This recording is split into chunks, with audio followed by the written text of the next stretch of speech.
Halo semuanya, saya Safira Ratu Azahra, NPM 264836224, akan menjelaskan hukum-hukum Newton. Apa sih hukum Newton itu? Hukum Newton adalah 3 hukum fisika yang sama-sama menjadi fondasi dari mekanika klasik. Penting banget kan hukum ini? Karena hukum-hukum ini menjelaskan hubungan dari gerak gaya yang terjadi pada tubuh benda dan respon gaya tersebut yang merupakan gerak. Tapi apa sih gaya itu? Gaya adalah dorongan yang membuat benda bergerak. Tapi bisa juga pengaruhnya itu malah benda yang diam jadi bergerak, malah benda yang bergerak menjadi diam. Atau bisa juga mengubah arah dan kecepatan benda. Yang terakhir juga bisa loh mengubah bentuk benda. Nah, kan ada 3 ya hukumnya. Coba deh kita klik yang pertama dulu. Hukum pertama Newton itu bilang kalau misalnya semua objek atau benda bakal terus diam sampai ada suatu gaya dari luar yang membuat dia bekerja. Karena kecepatannya bakal terus konstan kan. Nah, kalau misalnya kecepatannya 0, berarti dia bakal terus diam. Nah, hukum ini juga bisa dibilang sebagai inersia. Apa sih contoh hukum Newton yang pertama ini? Yuk kita lihat. Nah, coba ada yang tahu nggak yang terjadi pada keluarga yang di mobil-mobil ini? Jadi mereka lagi bertamasya, tiba-tiba mobilnya mogok. Kaget dong mereka karena kejengklak ke belakang sedikit. Tahu nggak kenapa mereka bisa kejengklak ke belakang sedikit? Karena hukum Newton yang pertama itu. Newton bilang kalau benda itu cenderung mempertahankan posisi awalnya karena misalnya nih, badan kita ikut arah laju mobil. Terus kita kan nggak dapat dorongan nih. Tiba-tiba kita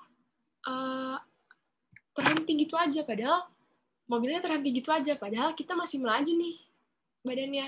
Nah, otomatis kita tubuhnya melakukan penolakan. Nah, yang tadi itu. Contoh lainnya juga ada saat pengemudi motor menancapkan gas. Wah, kaget kan kita kalau misalnya nancepin gas pas jalan ke belakang. Nah, ada lagi juga kalau misalnya kita menaruh kertas terus diletakkan benda di atas kertas tersebut. Kita tarik nih kertasnya, pasti bendanya bakal kayak goyang oleng sedikit kan. Nah, itu juga karena benda mempertahankan posisinya. Nah, ini semua dari rumus sigma F sama dengan 0. Sekian dari saya. Terima kasih. Berikut adalah beberapa contoh soal dari hukum 1 Newton. Soal yang pertama, a smooth inclined plane with a length of 0.6 meter and height of 0.4 meter. A block with a weight of 1,350 Newton will move upward using an inclined plane. Determine the magnitude of force needed to move the block. Kemudian soal yang kedua, a block with a mass of 20 gram moves at a constant velocity on a rough horizontal floor. If there is an external force of 2 newtons X on the block, determine the magnitude of the friction force experienced by the block. Untuk solusi dari contoh soal yang pertama tadi, kita dapat ketahui bahwa weight of blocks itu sama dengan 1350 Newton, kemudian panjangnya sama dengan 0,6 meter, dan tingginya sama dengan 0,4 meter. Di sini yang ditanyakan adalah minimum force-nya.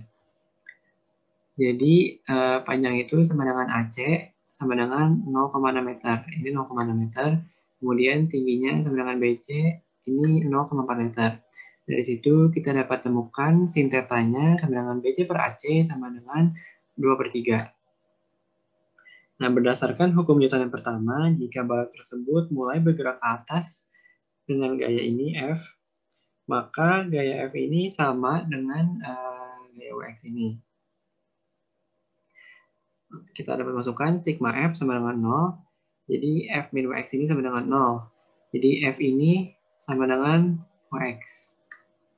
Nah, jika F sama dengan Wx, maka balok tersebut bergerak dengan kecepatan konstan. Jadi, Wx ini sama dengan W sin theta 1350 dikali 2/3. Kita dapatkan hasilnya 900 Newton.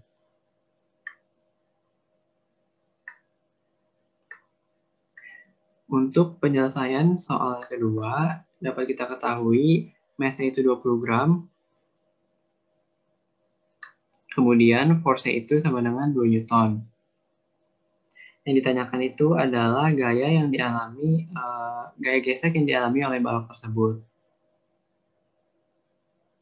Berdasarkan hukum Newton yang pertama juga, jika balok tersebut bergerak dengan kecepatan konstan, maka balok tersebut tidak memiliki percepatan.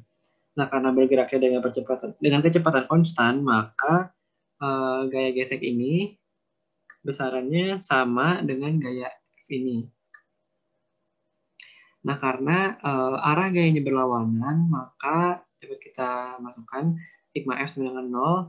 Jadi, F ini dikurangi F gesek sama dengan 0, F sama dengan F gesek. Jadi, karena tadi F-nya itu kita ketahui sama dengan 2 Newton, maka F geseknya kita ketahui 2 Newton.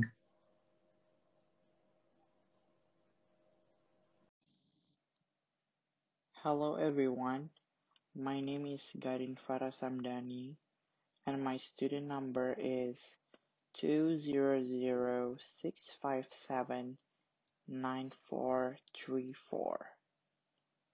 I'm going to tell all of you about Newton's second law of motion.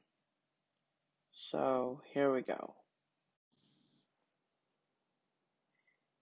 In his first law, Newton states that if there is no net force that acting on an object at rest, the object will remain at rest, or if the object is moving, it will continue moving with constant speed in a straight line.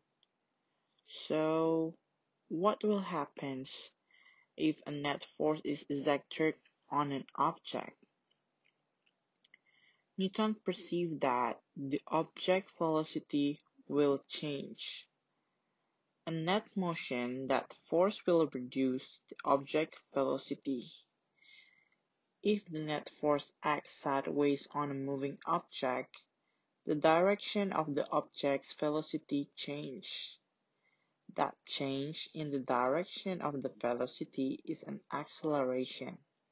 So, a sideways net force on an object also causes acceleration. In general, we can say that a net force causes acceleration. The Newton's second law of motion states that the net force on a body is equal to the product of the body mass and its acceleration. The acceleration of an object is directly proportional to the net force acting on it and is inversely proportional to the object mass. The direction of the acceleration is in the direction of the net force acting on the object. Newton's second law can be written as an equation A equal to sigma F divided by m, where A stands for acceleration, m for the mass, and sigma F for the net force on the object. The symbol, like a Greek symbol, sigma, stands for sum of. F stands for force. So sigma F means the factor sum of all forces acting on the object, which we define as the net force.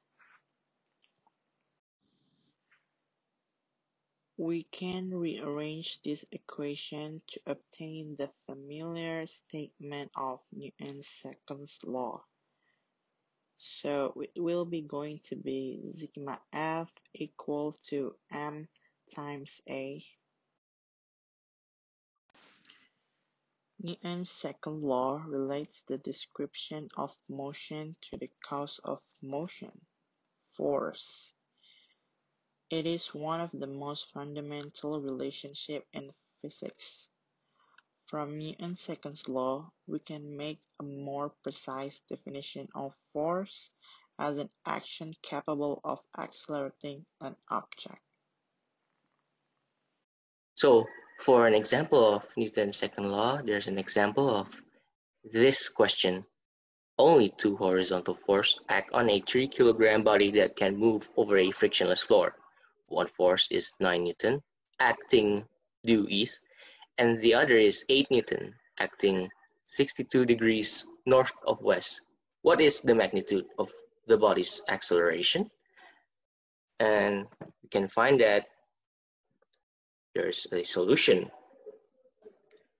First, we draw our body right here, a block of 3 kilogram acting due east. This is F1. And also 8 Newton towards northwest with an angle of 62 degrees, which is F2.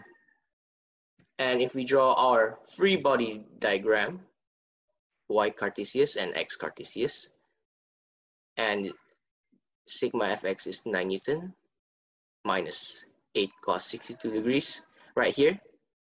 And also along one line is 8 sin 62 degrees, 7 or 7.6 newtons.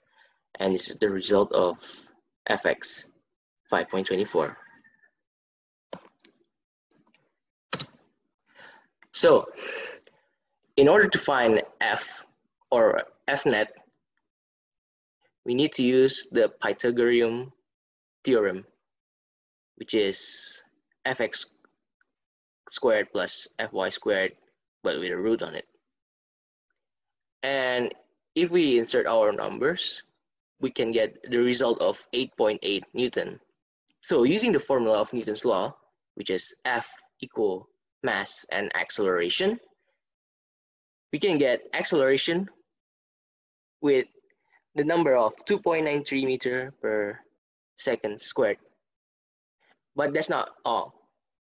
Alpha is obtainable using the formula of tan alpha, which is Fy per Fx.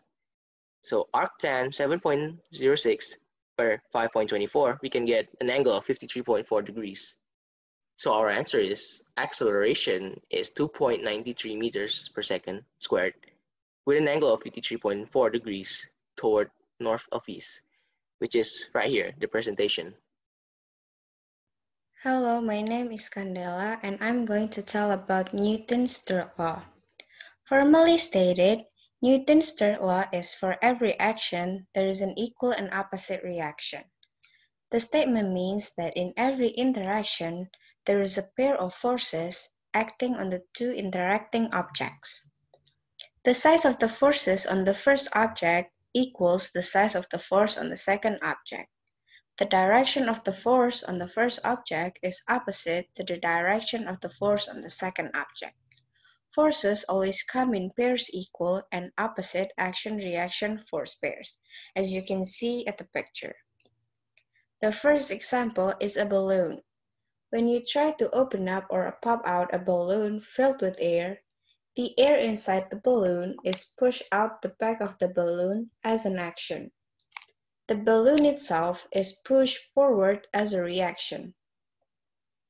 The second example is a bird. A bird flies by use of its wings. The wings of a bird push air downwards. Since forces result from mutual interaction, the air must also be pushing the bird upwards. The size of the forces on the air equals the size of the bird. The direction of the force on the air is opposite to the direction of the force on the bird. For every action, there is an equal and opposite reaction. Action-reaction force pair make it possible for birds to fly.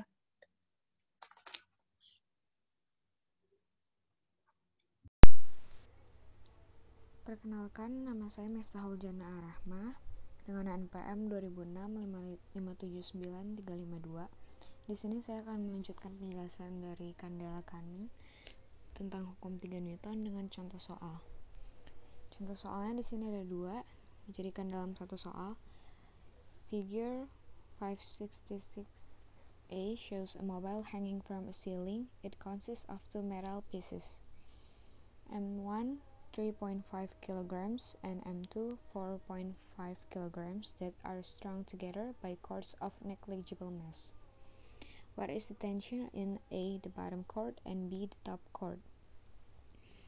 Jadi pada gambar yang pertama, yaitu di gambar si 66A, yaitu di sebelah kiri, itu ada 2 benda, yang satunya beratnya 3,5 kg dan M2 nya 4,5 kg.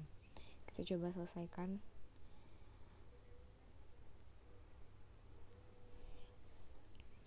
Pertama kita gambar free body diagramnya dulu untuk yang 66A.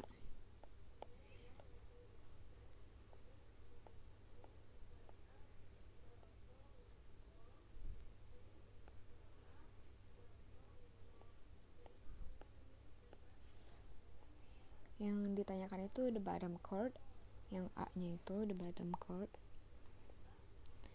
atau the bottom chord itu T2, dan yang B-nya itu the top chord atau T1. Bisain T2-nya dulu.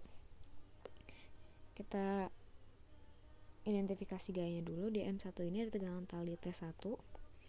Terus karena ini mengandung beban, berarti dia ada gaya berat, ada W1. Juga ada T2 karena talinya masih nyambung. Terus ada lagi T2 yang narik ke atas untuk mengangkat beban yang M2. Lalu di bawahnya sini ada gaya berat dari si M2 ini, yaitu W2. Berarti kalau kita identifikasi dapat si ini W2 T2 itu kita bisa dapat berapa dari sigma F itu kan sama dengan 0. Berarti T2 di min W2. Kenapa min? Karena gayanya bertolak belakang T2 antara W2 sama dengan 0. Berarti T2 sama dengan W2. Berarti kita dapat T2 sama dengan W2. W2 berarti M2 kali G. M2 nya dikasih tahu 4,5 kg dan gravitasi 9,8. Berarti kalau kita hitung dapat hasilnya 44 Newton. Berarti T2 sama dengan 44 Newton. Terus yang pertanyaan kedua, the top chord, atau berarti T1, tegangan tali yang di atas, kita bisa dapat dari, si T1 ini kalau kita lihat gayanya ada T1, W1, dan ada T2 ke bawah. Berarti kita dapat identifikasi sigma F sama dengan 0, T1 di min W1, dan min lagi T2 sama dengan 0. Berarti kita dapat T1 sama dengan W1 ditambah T2. T1 sama dengan W1 adalah M1 dikali G, dan T2 nya juga M2 kali G. Nih, kita dapat dari sini nih, M2 kali G. Kalau digabung berarti M1 tambah M2 dikali G. Berarti T1 sama dengan 4,5 ditambah 3,5 dikali 9,8. Yang akan kita dapatkan hasilnya 78 Newton.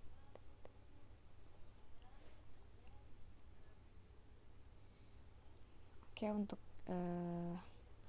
gambar yang kedua, figure 566B shows a mobile consisting of 3 metal pieces. 2 of the masses are M3 4.8 kilograms and M5 5.5 kilograms. The tension in the top chord is 199 Newton. What is the tension in C, the lowest chord, and D, the middle chord? Berarti di gambar ke 66B ini ada 3 benda yang digantung. Kita langsung aja bikin free body diagramnya. Yang ditanyakan pertama itu adalah yang C itu the lowest chord. Lowest chord itu berarti T5. Jadi kalau digambar semuanya itu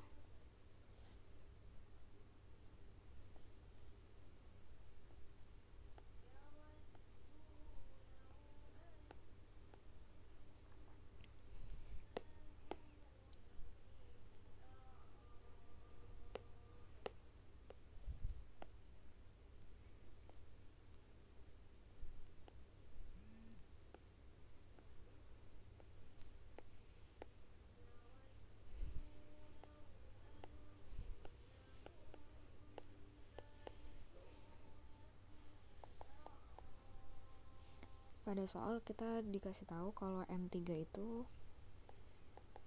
4,8 kg dan M5 itu 5,5 kg.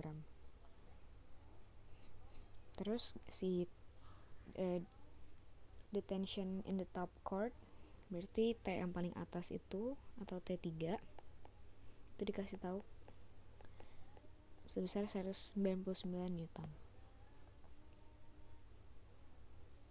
Yang pertama kita jawab dulu T5 nya berapa.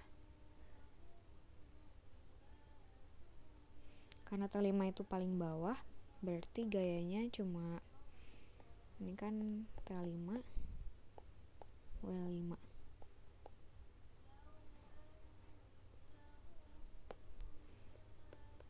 T5 sigma F sama dengan 0, T5 min W5 sama dengan 0, berarti T5 sama dengan W5. W5 itu berarti M5 dikali gravity. M5 nya itu 5,5 kg dikali 9,8 kg meter per second kuadrat. Berarti hasilnya kita dapat 54 Newton. Yang C berarti jawabannya 54 Newton. Terus yang D itu yang ditanya adalah the middle chord. The middle chord ini berarti tegangan tali yang ada di tengah.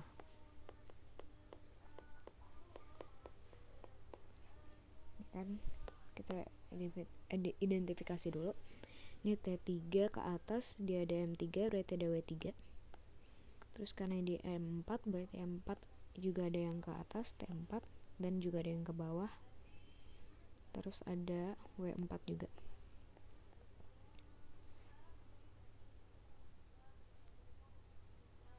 Tapi kita belum tahu massa dari si massa dari di si M4 ini berapa, kita tuh belum tahu. Jadi kita cari dulu massanya. Kan di awal kita diberi tahu kalau T3 itu sama dengan 199 Newton.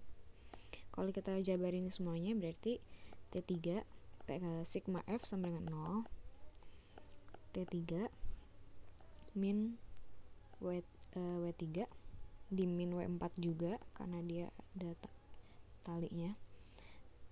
Bukan W4, maaf, maksudnya T4. Karena di sini tali T4-nya juga ada yang ke bawah kan. Terus ditambah T4 karena si tali T4 juga menarik ke atas dari si M4 ini. Terus di minus W4 ditambah T5 dikurang T5 di min W5 sama dengan 0. Ini T4 habis sama-sama minus habis. Lalu kita dapatkan T3 sama dengan W3 ditambah W4 ditambah W5. Berarti T3 sama dengan M3 kali G ditambah M4 kali G ditambah M5 kali G. Berarti dapat M3 ditambah M4 ditambah M5 dikali G. Nah, kita kan cari T4 karena berarti kita pindah ruas biar dapat semua jumlah masanya. T3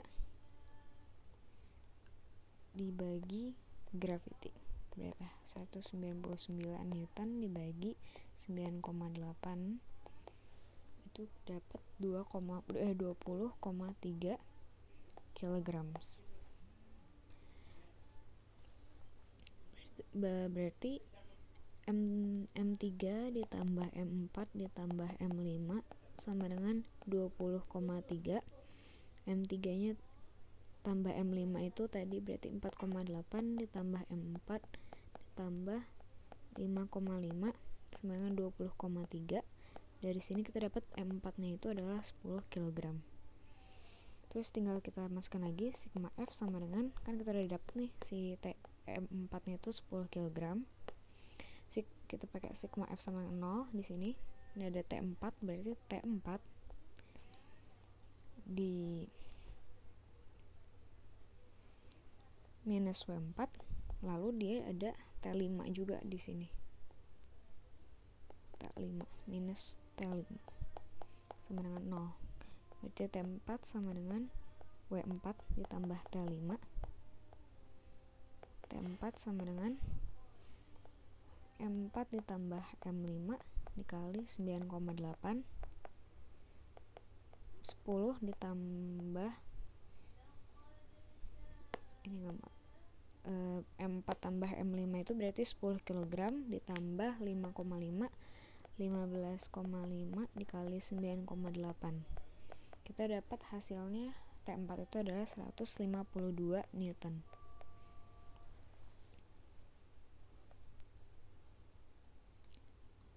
Itu saja dari saya. Terima kasih atas perhatiannya. Assalamualaikum warahmatullahi wabarakatuh.